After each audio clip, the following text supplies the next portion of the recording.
Alors il y a eu quelques faits qui se sont passés en même temps que les juges. Il y a quelques histoires qui sont intervenues pendant cette période. Et le point commun, c'est qu'il n'y avait pas de roi. Notamment, il y a l'histoire du sanctuaire privé de Mika et le sacrificateur Lévite, qui prouve qu'il y avait une certaine zizanie qui régnait à cette époque. Il y a l'histoire de la tribu des Danites, qui est conseillée par ce jeune sacrificateur Lévite, qui en fait va être enlevé par ces Danites, et qui va voler les objets du culte de Mika, puis qui va anéantir l'Aïch, un peuple pacifique. Donc on voit que, malgré le fait que c'était une théocratie, on n'écoutait pas Dieu, mais on n'en faisait qu'à sa tête. Et il y avait des tas d'événements comme ça qui sont assez particuliers. Il y a aussi une autre mésaventure qui est l'outrage fait à une concubine judéenne d'un lévite d'Éphraïm.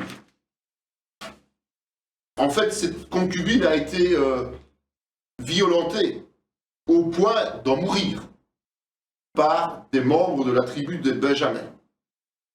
Et le mari a découpé la dépouille de son épouse en 12 morceaux et les a envoyés dans toutes les directions d'Israël.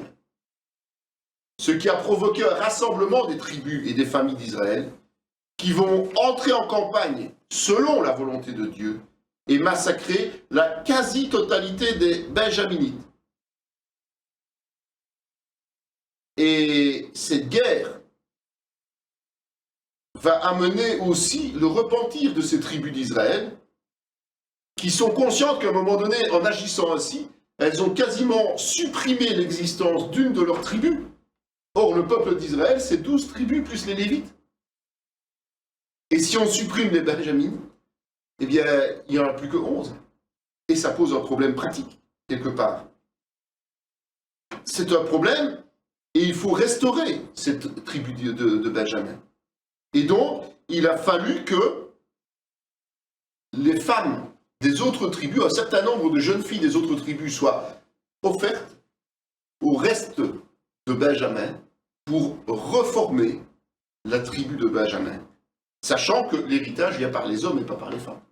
Et donc, automatiquement, il fallait que les hommes de Benjamin, qui restaient encore vivants, puissent s'unir avec d'autres femmes pour pouvoir continuer à perpétuer la tribu de Benjamin.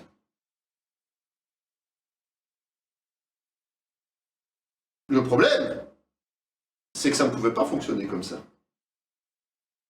C'est qu'on ne pouvait pas donner les femmes des autres tribus parce que ce serait allé à l'encontre d'un serment donné. Et donc, qu'est-ce qu'ils ont fait? Ils sont allés chercher des femmes ailleurs. Ils se sont dit, on ne peut pas donner nos jeunes filles, la logique le voudrait, mais on ne peut pas. On ira à l'encontre d'un serment donné. Et donc, ils sont allés à Galaad. Ils sont allés massacrer un peuple et ils ont gardé 400 jeunes filles vierges, les seules, et ils les ont offerts aux survivants de Benjamin, qui étaient eux retranchés au rocher de Rimmon.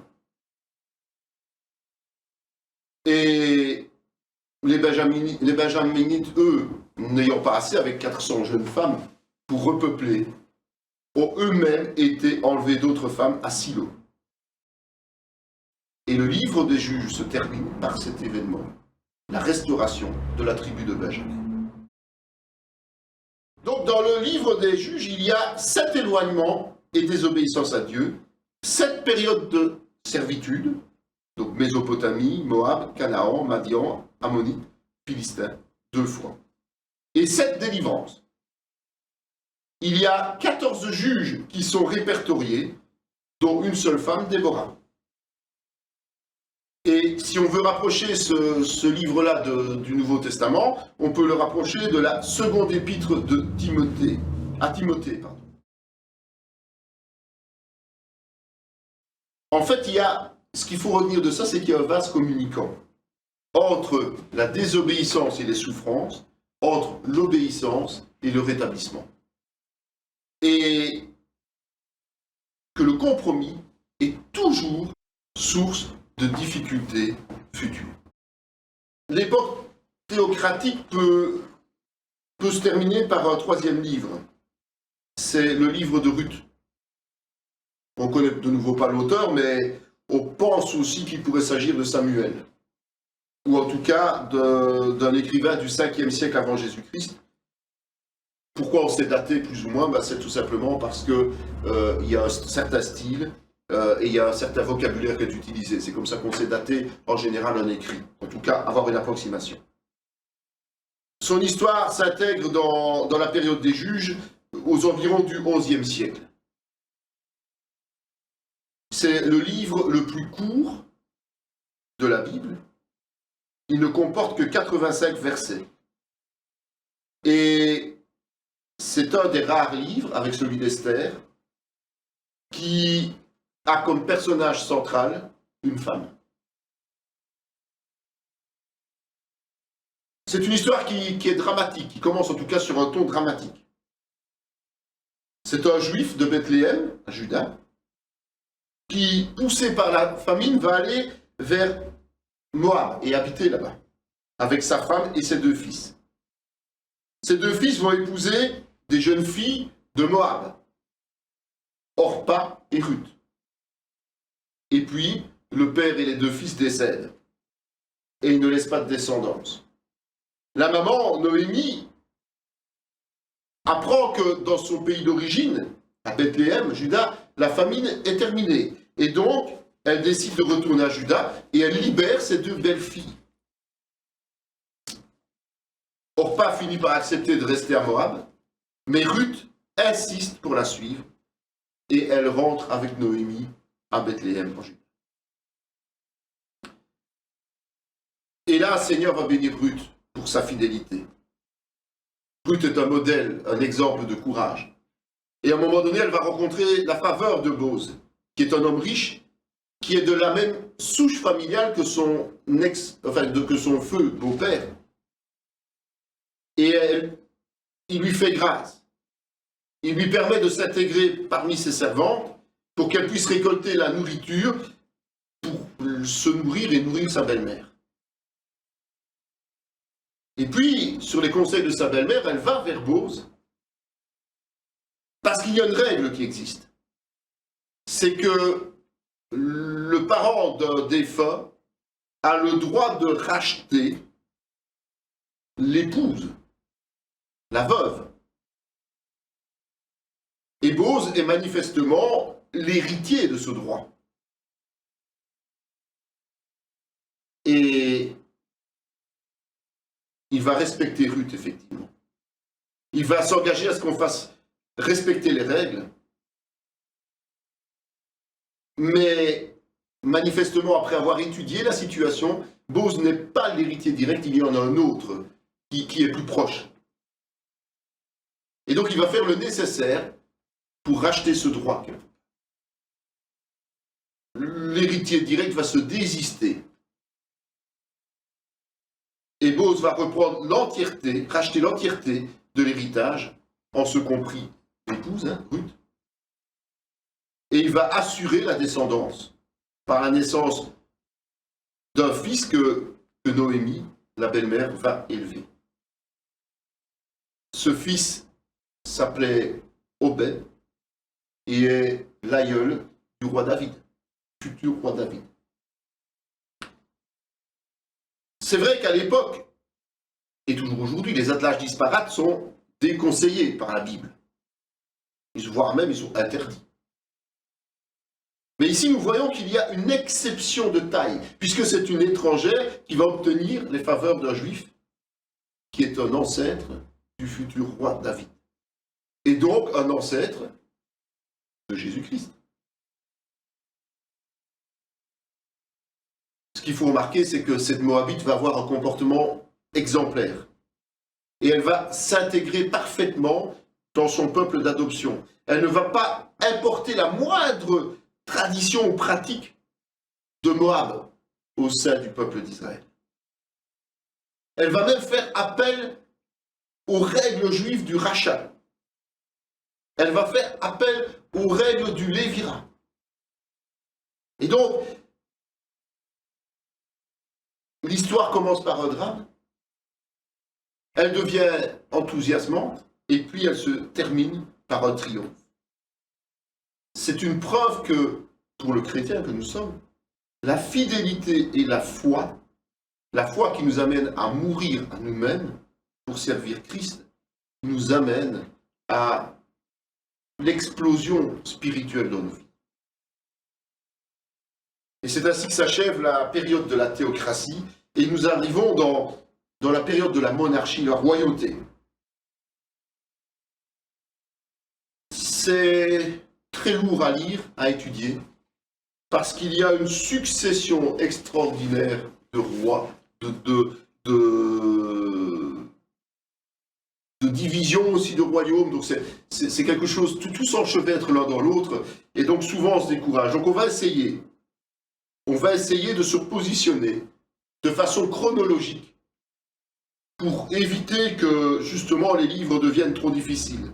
On sait par exemple que le deuxième livre de Samuel et le premier livre de Rois se complètent, parce qu'on parle du règne de David notamment. Mais voilà, il faut que on puisse repositionner chaque roi par rapport à la réalité des faits, et donc on va sauter d'un livre à l'autre au fur et à mesure de cette histoire.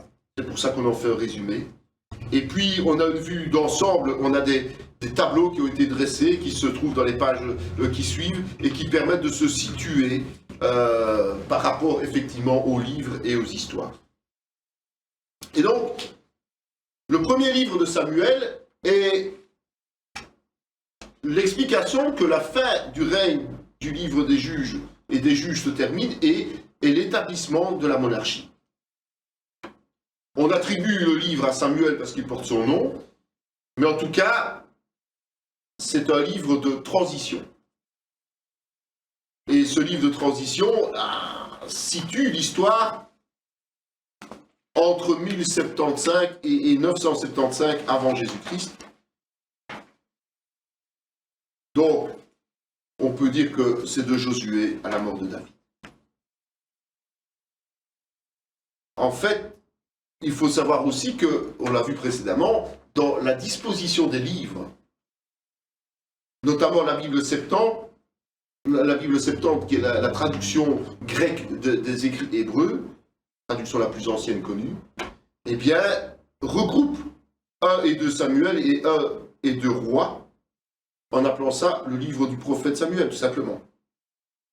Pourquoi? Parce que c'est lui qui a joué le rôle le plus important dans la transition entre le règne des juges et la monarchie instaurée.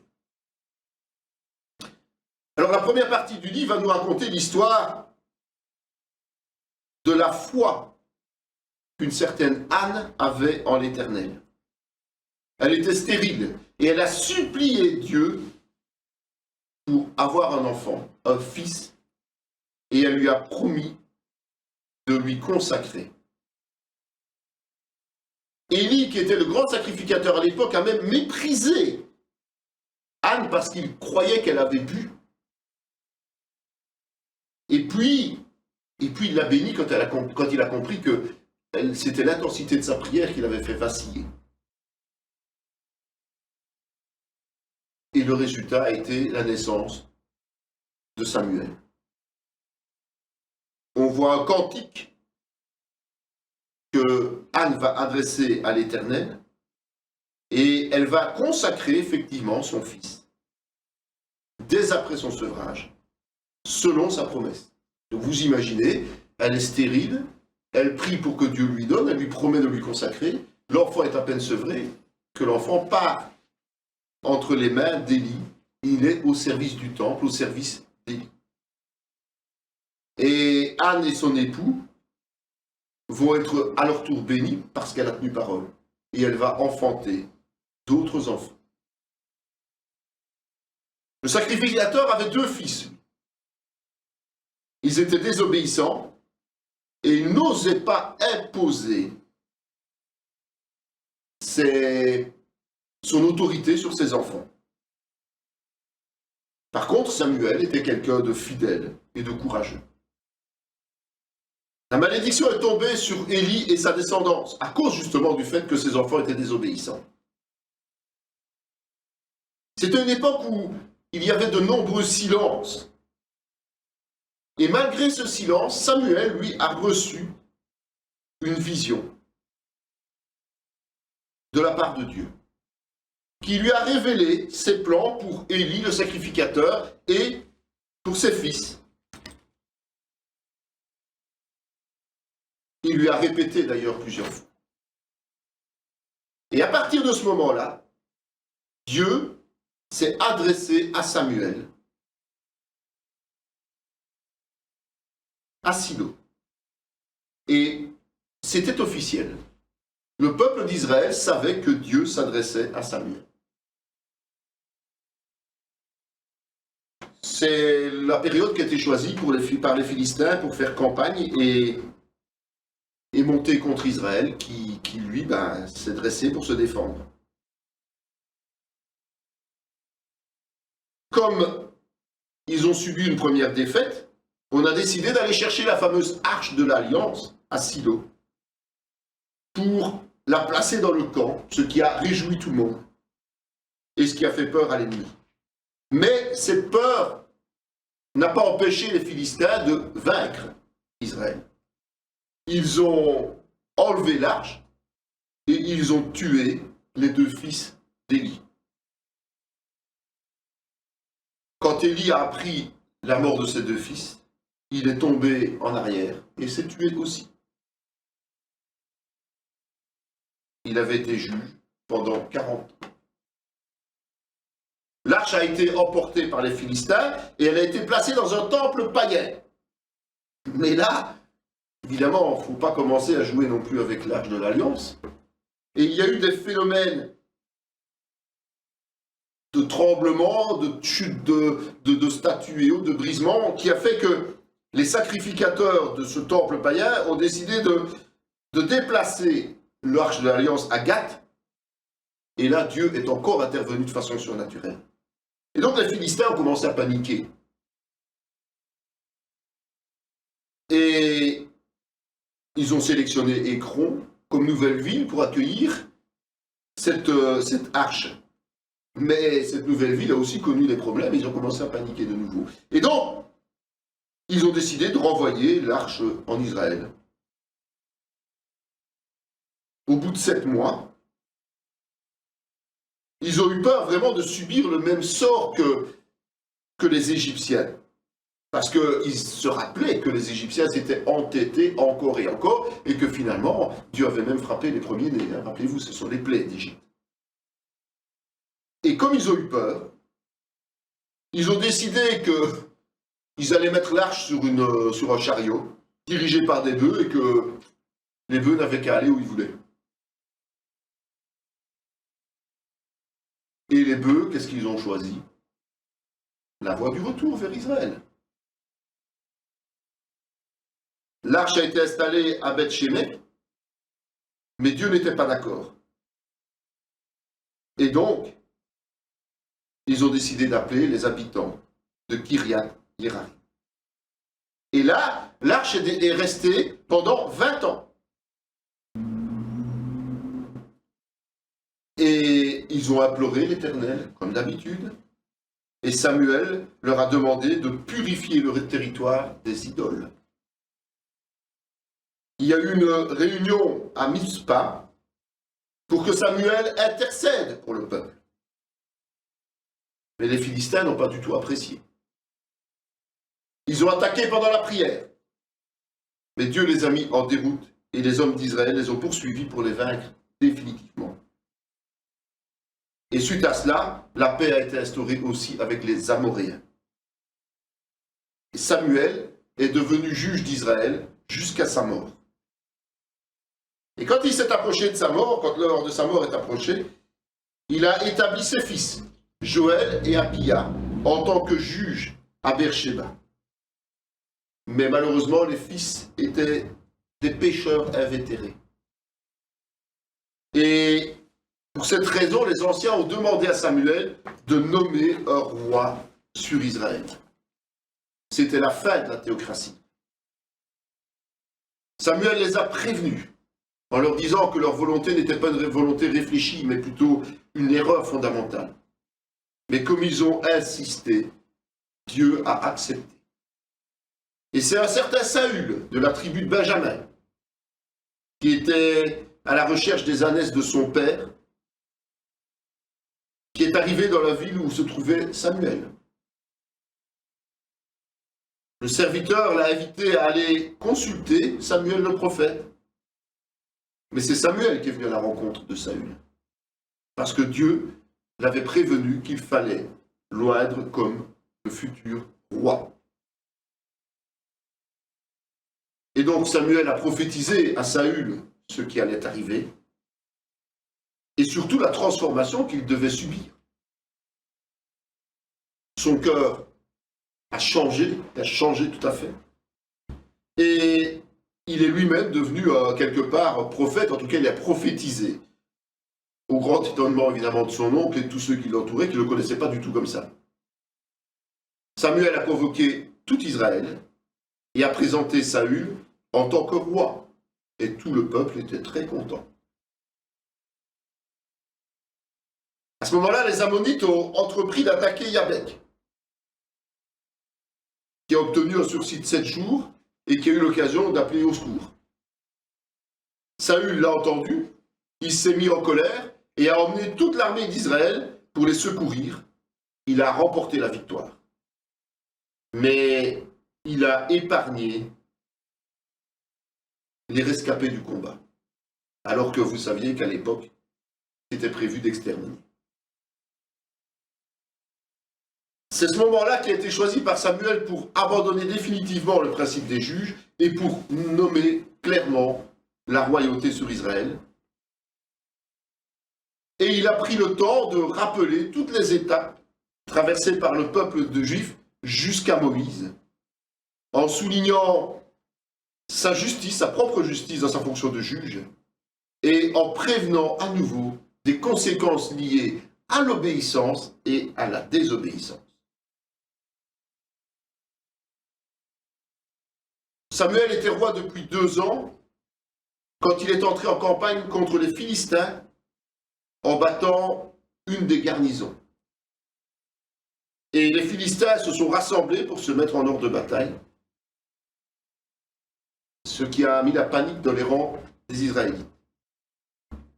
Saül attendait l'arrivée de Samuel, parce qu'il était d'habitude d'offrir un holocauste à Dieu avant toute bataille, et d'attendre les directives de Dieu avant de se battre.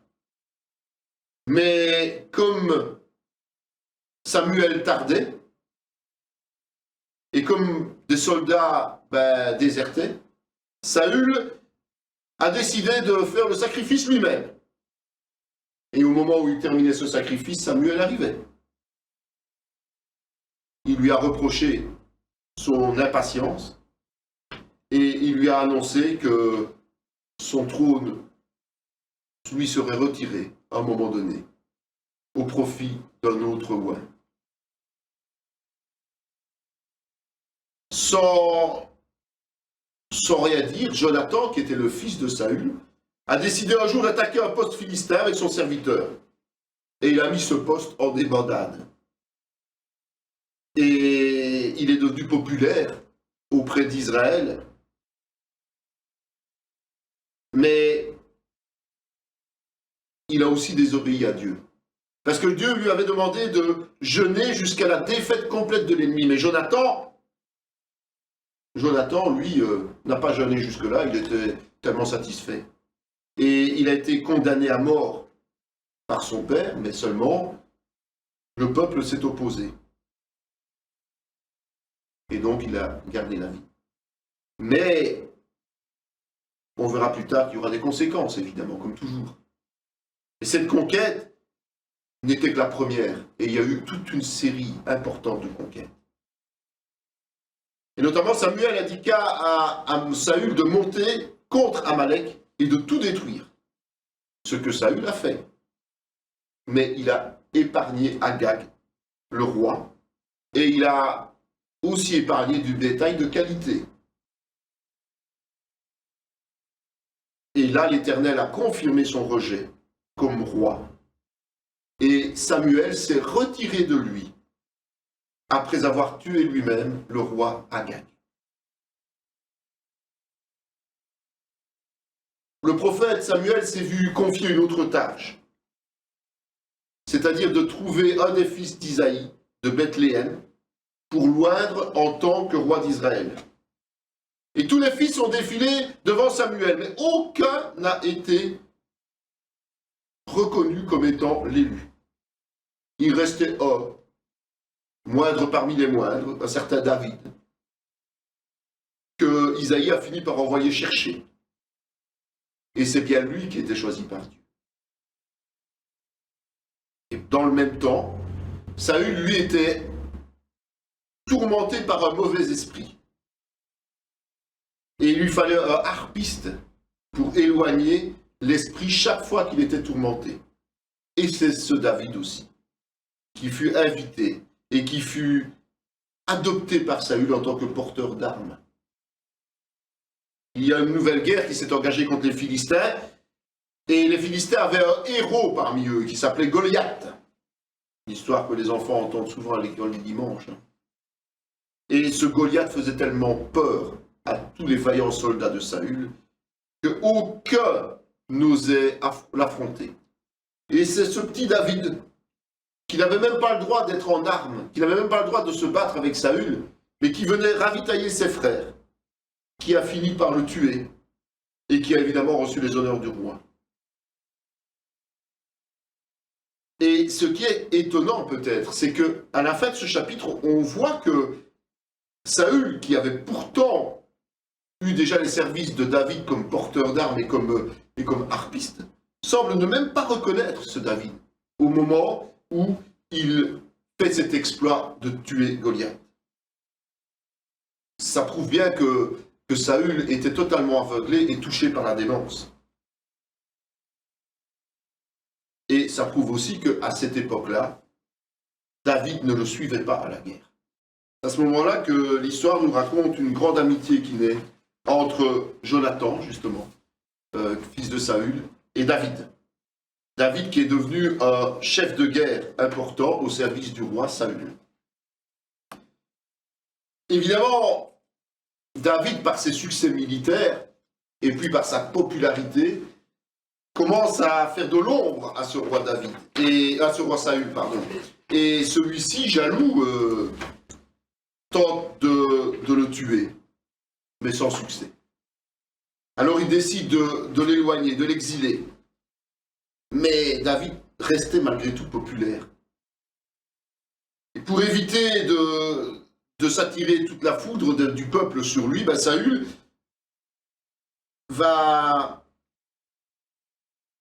essayer de trouver des ruses.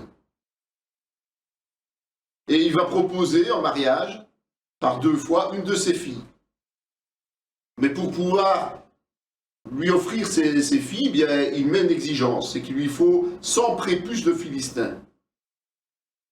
Donc ça veut dire qu'il doit aller combattre des Philistins, les tuer et couper les prépuces pour pouvoir épouser Michal.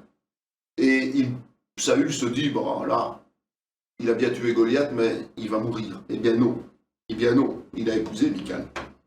Et il continue à gagner des batailles. Et donc, Saül, lui, va toujours continuer à piéger David. Et il va en parler à son fils Jonathan, qui lui va en parler lui-même à David. Saül a dit qu'il lui laisserait la vie sauve, mais il tente quand même de tuer David. Et David va s'enfuir de nuit, grâce à son épouse Michal. Donc vous voyez que les enfants de Saül ne partageaient pas la vision de Saül concernant David. Et David va finir par rejoindre Rama, là où se trouve Samuel. Les émissaires que Saül va envoyer à sa poursuite, et puis Saül lui-même, vont essayer d'aller le tuer sur place, mais Dieu va agir. Et il ne peut pas aboutir à ses plans. David va ensuite rejoindre Jonathan, parce qu'il veut connaître les plans de son beau-père. Et c'est là que Jonathan va se lier à David par allégeance. Donc il va se soumettre, alors que Jonathan est censé être le prince héritier, il va se soumettre à l'autorité de David. David va s'enfuir une fois de plus, il va passer à Nob, puis il va rejoindre le roi de Gath, mais il va aussi ruser, lui. Il va se faire passer pour fou pour essayer d'éviter de se faire tuer par ce roi de Gath, tout simplement. Il va ensuite aller dans la grotte d'Aboulam pour se réfugier. Et là, il va se forger une armée avec toutes sortes de fouillards qui viennent de partout. Et il va confier ses parents au roi de Moab pour revenir à Juda, selon les ordres du prophète Gad. Le sacrificateur Abimelech va soutenir David. Et Saül, l'apprenant, va le faire tuer avec tous ceux qui lui sont proches. Seul un des fils d'Abimelech va survivre à ça. Il s'appelle Abiatar. Et il va rejoindre David et l'accompagner. Les Philistins vont attaquer la ville de Keïla et Dieu va autoriser David à la délivrer. Saül en est averti et donc il se lance à la poursuite parce qu'il n'a qu'une obsession, Saül maintenant, c'est de tuer David. Et il n'y a plus que cette obsession-là qui génère toute sa vie et tout son travail. Mais il se lance à sa poursuite, mais pour finir, il renonce. Il renonce parce que David a été divinement prévenu par Dieu et il est parti dans le désert. Jonathan rejoint David et ils font une nouvelle alliance devant l'Éternel. Quand Jonathan repart, les Siphiens trahissent David en le dénonçant auprès de Saül. Mais David a lui aussi été averti, parce que vous savez, les traîtrises, c'est dans les deux camps, et c'est permanent. Donc il a aussi été averti, il est resté dans le désert de Mahon, et Saül s'y est rendu. Il était sur le point d'encercler David. Mais il est rappelé parce que les Philistins attaquent son pays. Quand il a fini de poursuivre les Philistins, Saül retourne dans le désert de En-Gedi, où David est réfugié, de nouveau pour essayer de le détruire. Et Saül s'est retrouvé à portée d'épée de David. Et David aurait pu le tuer, mais David s'est abstenu parce que, tout simplement, Saül avait été oint un jour par Dieu. Et donc, il estimait qu'il ne pouvait pas toucher un oint de Dieu, à juste titre d'ailleurs. Saül finira par confesser à David qu'il serait un roi plus juste que lui. Et il a obtenu de David qu'il sauvegarde sa descendance. Samuel finit par mourir et il a eu des funérailles nationales, Samuel. David descend alors au désert de Paran et il envoie de jeunes émissaires pour demander des vivres à Nabal, qui est un propriétaire riche. Et c'est vrai que ces bergers ont constamment côtoyé David sans aucun problème. Mais Nabal ne veut pas pourvoir aux besoins de David. Et c'est grâce à la sagesse de l'épouse de Nabal, Abigail, que David ne massacre pas toute la famille de Nabal. Mais c'est l'Éternel lui-même qui frappe de mort Nabal et qui offre Abigail en tant qu'épouse à David.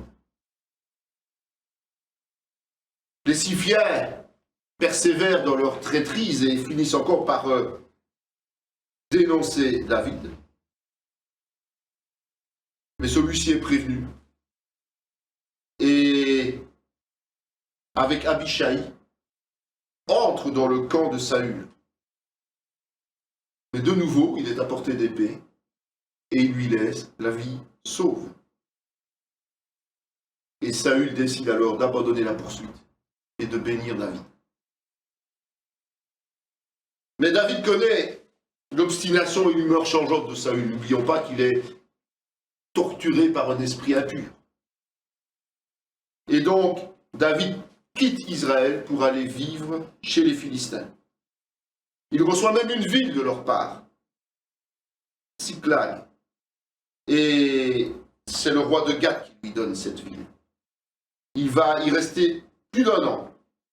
Et il va souvent faire des incursions aux alentours en tuant tout le monde. David n'était pas un tendre, rappelons-le quand même. Les Philistins décident à nouveau de partir en guerre contre Israël. Et David fait partie des troupes philistines quelque part. Saül panique évidemment. Mais il a beau implorer Dieu, il ne reçoit rien comme nouvelle. Alors, il va se tourner vers une femme qui invoque les morts. Et c'est Samuel qui lui apparaît. Et Samuel prononce la sentence de sa désobéissance. De l'autre côté, du côté des Philistins, il y a un problème. C'est que les responsables philistins, les chefs philistins, refusent de se battre aux côtés des Hébreux et de David surtout. Parce qu'ils ont peur d'une trahison. Et donc ils le renvoient dans ses foyers. Ils ne veulent pas de l'armée de David à leur côté. Ils retournent à Tsilak, sa ville, et ils se rendent compte que là, les Amalécites ont pillé cette ville et emmené les habitants, y compris ses 2 épouses. Et donc, David et ses guerriers, très affligés, vont consulter l'Éternel et puis se mettent à la poursuite des kidnappeurs. Ils les rattrapent grâce aux indications d'un esclave égyptien qu'ils ont abandonné et ils exterminent tous ces kidnappeurs. Les Philistins, à ce moment-là, sont toujours en guerre contre Israël. Et Israël est débordé et en fuite. Et Saül va se suicider après que ses 3 fils, Jonathan, Abinibal et Malkishua, aient été tués au combat. Le corps du roi a été décapité. Et puis il a été exposé par les Philistins. Mais les Israélites sont allés le récupérer, ce corps, pour l'ensevelir. Et c'est ainsi que se termine le premier livre de Samuel. Le second livre va surtout couvrir le règne de David. Et il commence par le retour de David lors de son expédition contre Amalek. Un émissaire amalécite va lui annoncer le décès de Saül et de Jonathan. Et il précise que c'est lui qui avait achevé le roi à sa demande, espérant recevoir une récompense, je présume. Et David le fait exécuter et porte le deuil avec ses compagnons pour le décès de Jonathan, mais aussi pour le décès du roi Saül.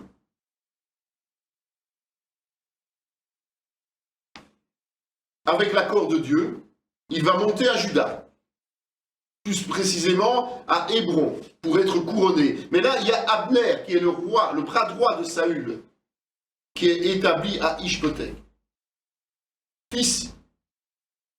Qui va établir plutôt Ishbotheth, qui est le fils du souverain, donc de Saül. Le dernier fils héritier quelque part, puisque les 3 autres sont morts. Il va l'établir roi sur le reste des tribus d'Israël, hormis Juda. Et donc le royaume va être divisé pendant 7 ans et demi. Il va même y avoir une guerre entre les 2 royaumes. Abner va diriger les Israéliens et Joab, les Judéens, les hommes de David. Et ce sont les Judéens, les hommes de David, qui vont finir par gagner. En poursuivant Abner, Asaël, qui est le frère de Joab, et d'Abishai, va être tué. La poursuite va être portée, et la guerre va perdurer encore longtemps. Pendant ce temps-là, David vit, et il a 6 enfants à Hébron. Abner, qui finalement est en froid avec son roi, va proposer une alliance. Mais il met une condition, il veut que Michal, fille de Saül, revienne dans son foyer. Donc ça veut dire qu'à ce moment-là, Abner avait signé une alliance de paix. Il était en paix avec David.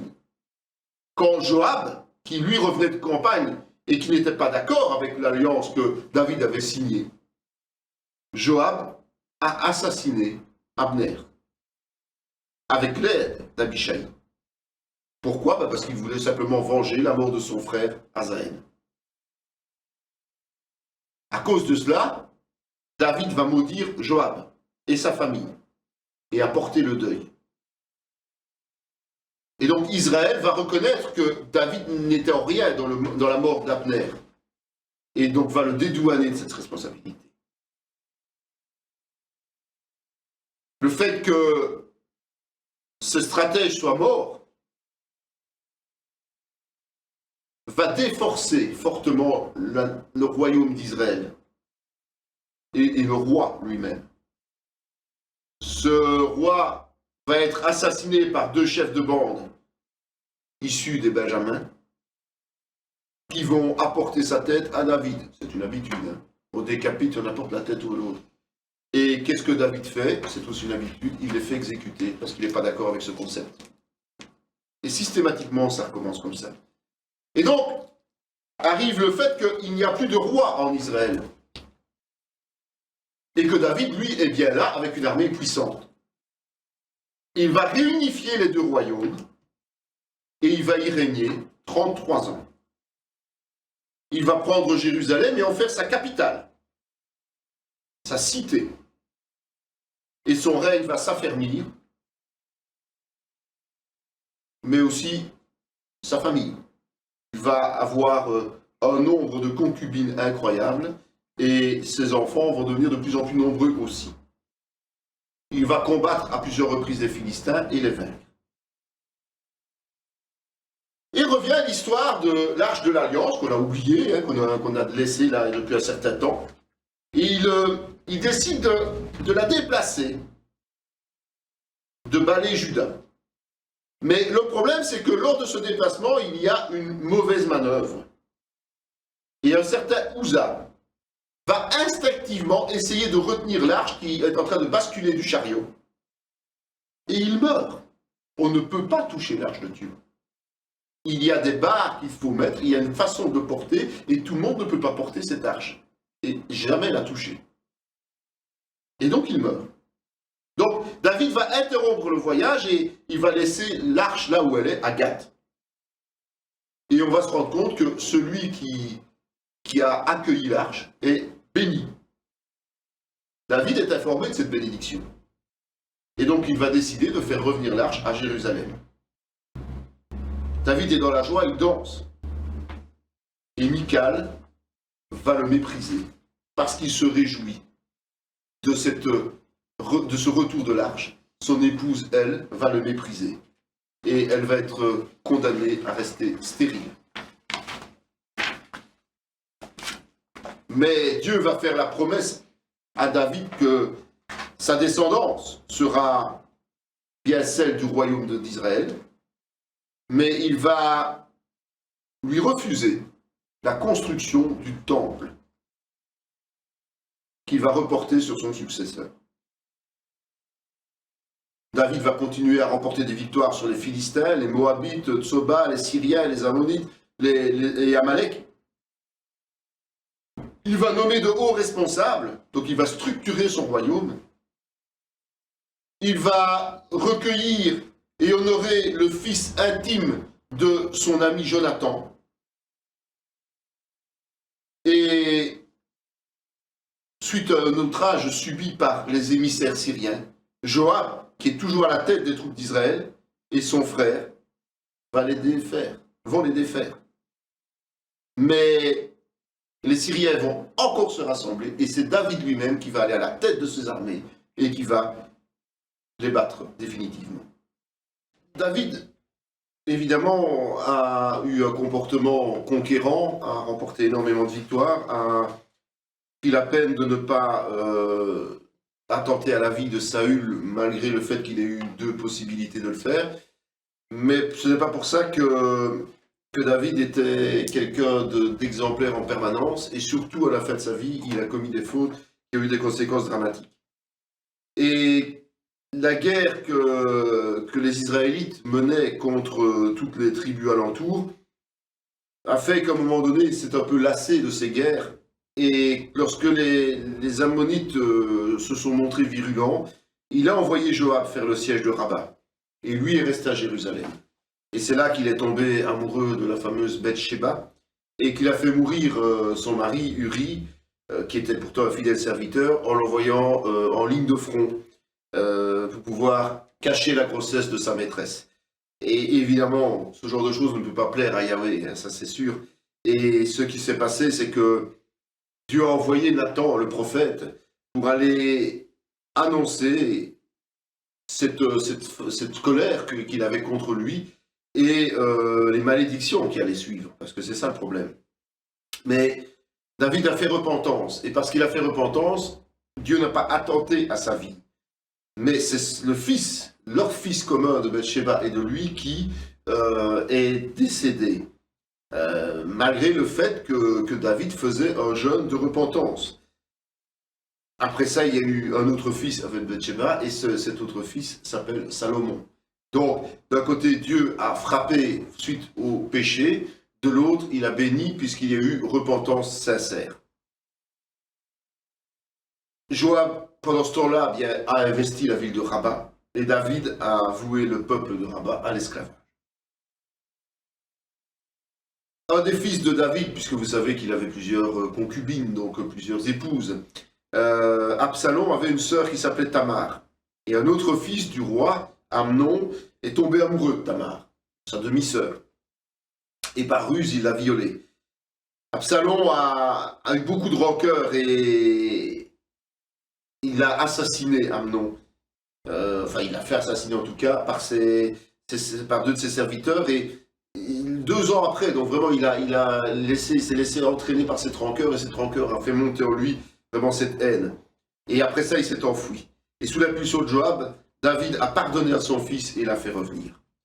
Mais Absalom était quelqu'un un peu de retors, et il a résolu de prendre le pouvoir à David en détournant ceux qui venaient en audience chez le roi. Parce que vous savez qu'à l'époque, quand on avait des choses à présenter au roi, eh bien, on allait en audience chez lui. Et lui les détournait sur le chemin et il les écoutait, il leur promettait tout ce qu'il voulait en fait. Hein.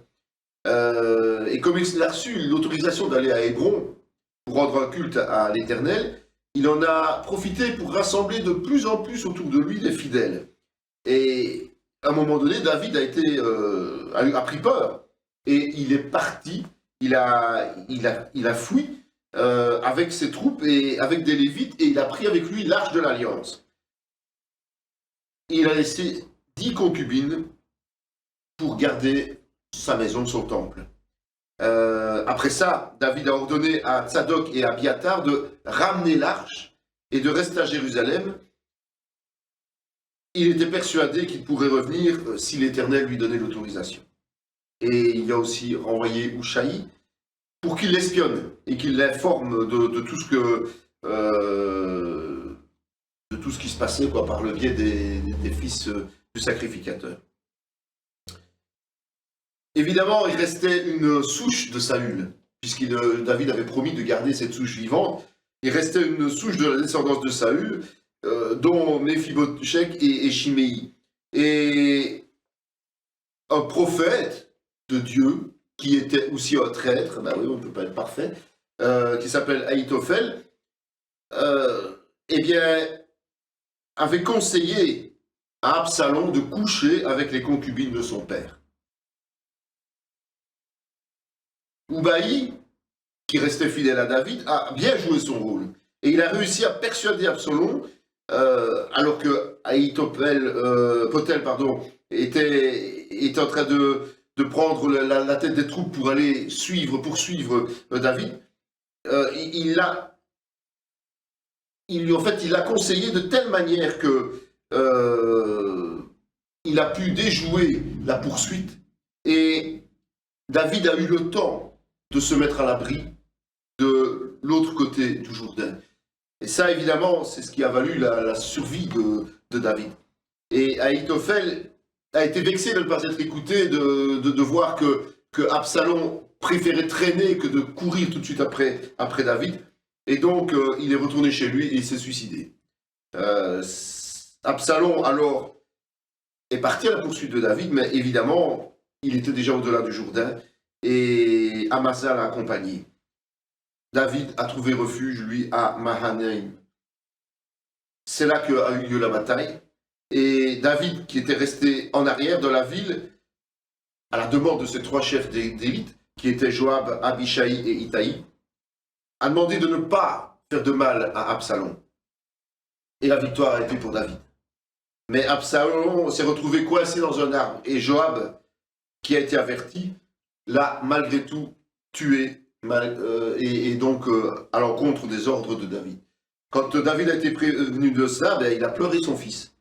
Et Joab n'a pas apprécié cela.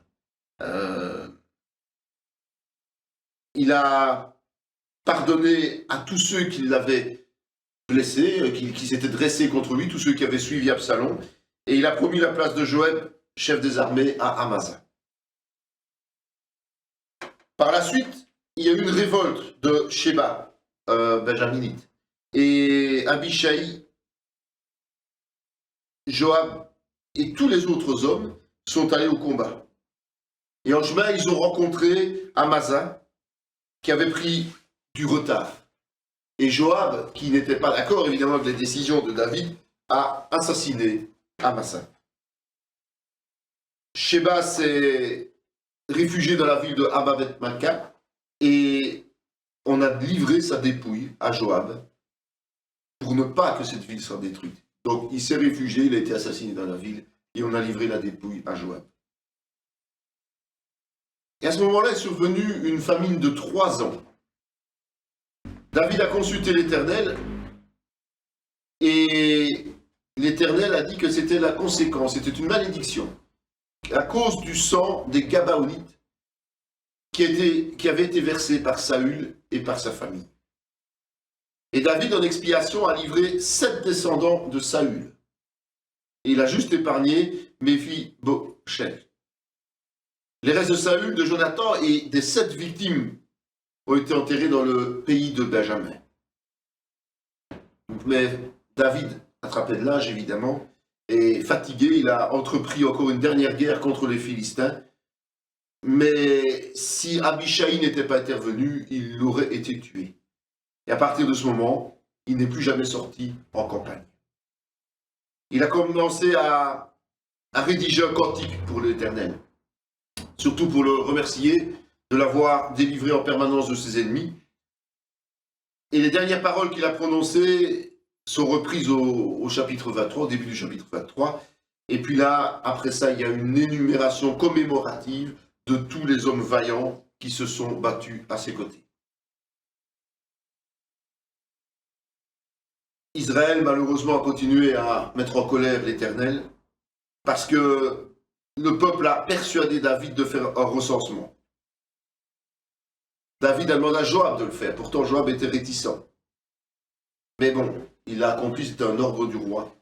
Et quand David a reçu le rapport, il a compris, il a pris conscience de son péché et il a fait repentance. C'était la deuxième grave erreur.